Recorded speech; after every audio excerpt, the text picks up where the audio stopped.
आयु एवं स्वास्थ्य शरीर पर नहीं, मन पर निर्भर।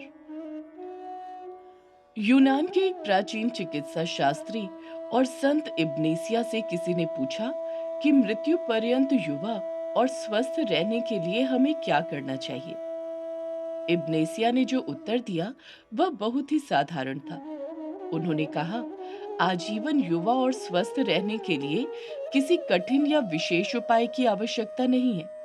आवश्यकता इस बात की है कि हम अपनी भूलों को सुधार लें और भ्रांतियों से छुटकारा पालें। क्या है वे भूलें जो असमय ही बुढ़ापा ला देती हैं, और क्या हैं वे भ्रांतियां जो रोग बीमारियों को निमंत्रण देती हैं? इसका उत्तर भी साधारण सा ही है कि मनुष्य अपने आहार विहार और आचार विचार को न जाने क्यों इतना बिगाड़ लेता है कि स्वास्थ्य संकट उत्पन्न हो जाता है। वस्तुतः किसी को स्वस्थ रहने के लिए डॉक्टरों से सलाह लेने और मल्टीविटामिन टॉनिकों के सेवन की आवश्यकता नहीं है। डॉक्टर की सलाह और औषधियों का सेवन तो तब आवश्यक है जब बीमार पड़ा जाए। प्रश्न उठता है कि बीमार हुआ ही क्यों जाए। स्वस्थ रहना जब अपने हाथ की बात है, तो बीमार होना भी अपनी ही इच्छा पर निर्भर है। चाहे तो स्वस्थ रहें, चाहे तो बीमार पड़े। खान पान का असंयम, दिनचर्या की अनियमितता, श्रम विश्राम का असंतुलन और कृत्रिम अप्राकृतिक जीवन ही वे कारण हैं जो मनुष्य के स्वास्थ्य को चौपट करते हैं। अन्यथा खान पान में सादगी और संयम रखा जाए, नियमित दिनचर्या बनाकर रहा जाए, पर्याप्त श्रम और पर्याप्त विश्राम किया जाए, तो शरीर यंत्र के किसी कलपुर्जे को बिगड़ने गड़बड़ाने की स्थिति ही नहीं आती और लंबे समय तक स्वस्थ निरोग और शक्तिशाली रहा जा सकता है। कहा जा सकता है कि बुढ़ापा तो अनिवार्य है, वह तो आना ही है, उसे रोका नहीं जा सकता। वह कहावत पुरानी हो चली जिसमें कहा जाता था कि जवानी वह देखी जो जाकर के नहीं आती, और बुढ़ापा वह देखा जो आकर के नहीं जाता। हाल ही में हुई वैज्ञानिक शोधों के निष्कर्ष को दृष्टिगत रखते हुए इस कहावत में यदि कोई संशोधन करना पड़े तो वह इस प्रकार होगा कि जवानी वह देखी जो आने पर भगा दी जाती, बुढ़ापा वह होता जो न आने पर बुलाया जाता। स्वास्थ्य विज्ञानियों ने पिछले दिनों जो शोध अनुसंधान किए हैं, उनसे ये निष्कर्ष सामने आए हैं कि जवानी का उम्र से कोई विशेष संबंध नहीं है। वह उस समय भी बनी रह सकती है जिसे हम आमतौर पर वृद्धावस्था कहते हैं। जीवन की सभी अवस्थाएं मनुष्य की आयु से कहीं किसी रूप में संबंधित हैं, तो उसकी धुरी चिंतन पर टिकी हुई है। यदि कम उम्र का व्यक्ति अपने आप को प्रौढ़ समझे और तदनुरूप उत्तरदायित्व ओढ़े, तो वह प्रौढ़ों की भूमिका प्रस्तुत कर सकता है। इसके विपरीत उपेक्षा और अवसाद के कारण जवानी भी बुढ़ापे में बदल सकती है। बुढ़ापे में भी जवान रहा जा सकता है। यह मनुष्य के साहस, उत्साह, परिश्रम और मनोबल पर निर्भर है। ऐसे कई ऐतिहासिक उदाहरण मिल सकते हैं जिन्होंने वृद्धावस्था में जवानों से अधिक स्फूर्ति दर्शाई और जीवन के सभी क्षेत्रों में महत्वपूर्ण काम किए। गोस्वामी तुलसीदास ने 50 वर्ष की आयु हो जाने के बाद रामचरितमानस लिखना शुरू किया था।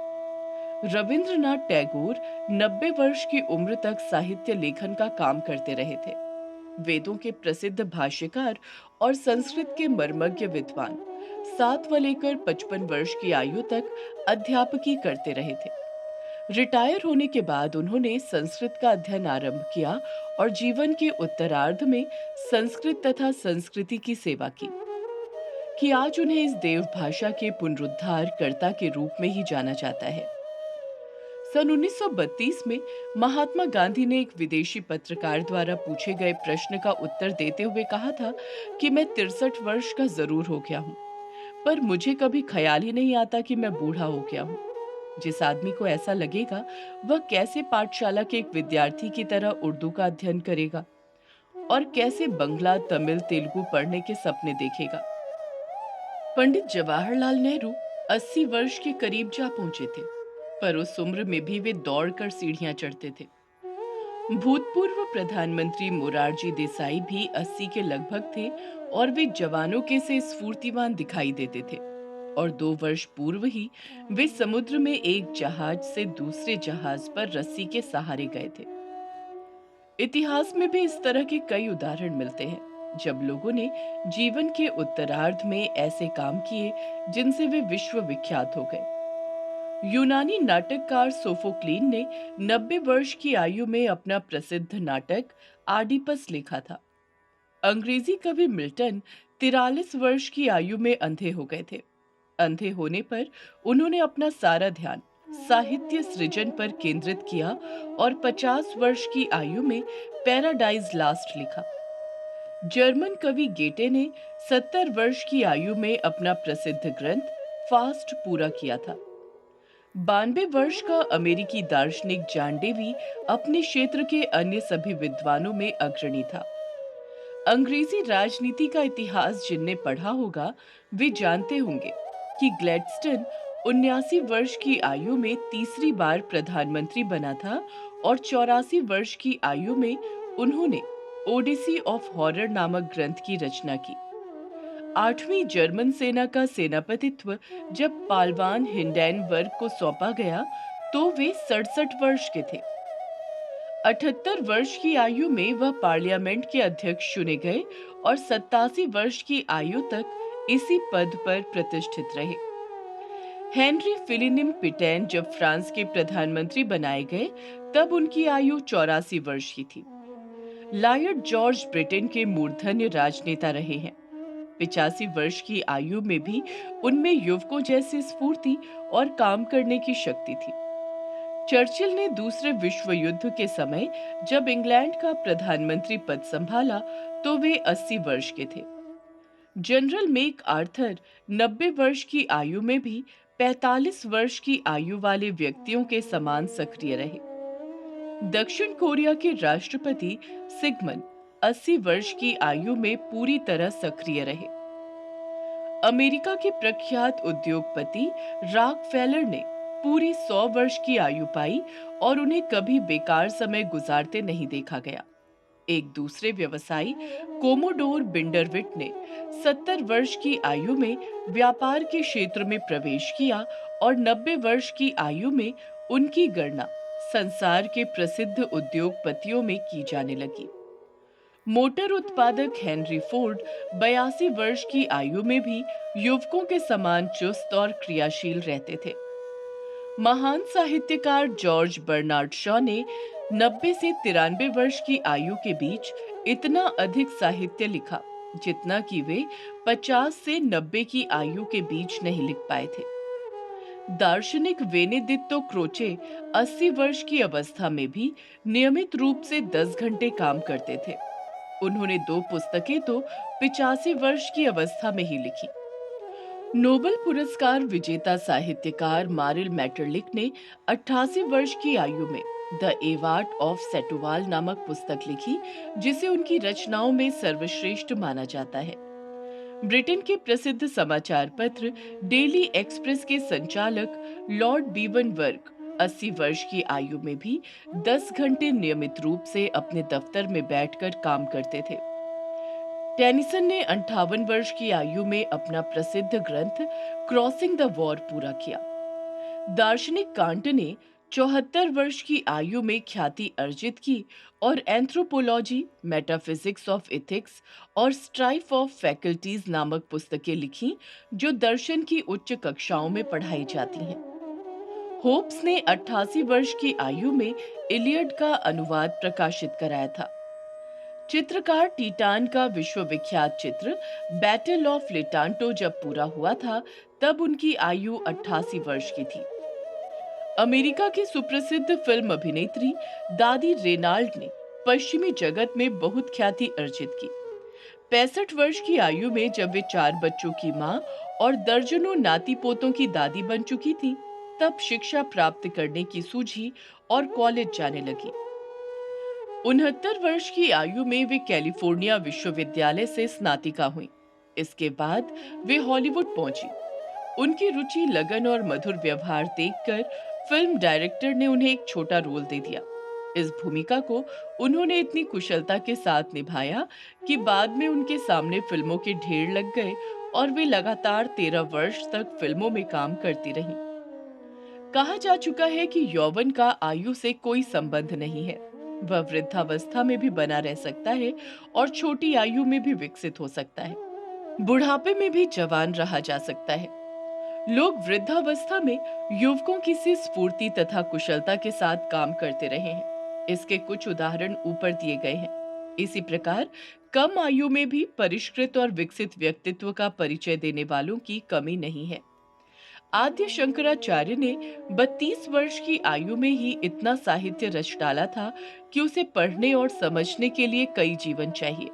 इतना ही नहीं, उन्होंने चारों धामों की स्थापना की, देश भर में घूम घूम कर पंडितों से शास्त्रार्थ किया।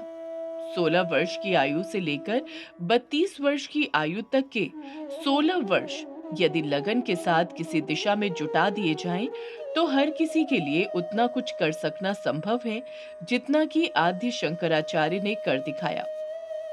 वायुयान के आविष्कारक बिलवर्ट राइट और ऑनविल राइट 20 और 30 वर्ष के ही थे, जबकि वे वायुयान उड़ाने का परीक्षण करने लगे थे और कुछ ही वर्षों में उन्होंने हवाई उड़ान भरकर संसार को आश्चर्यचकित कर दिया था।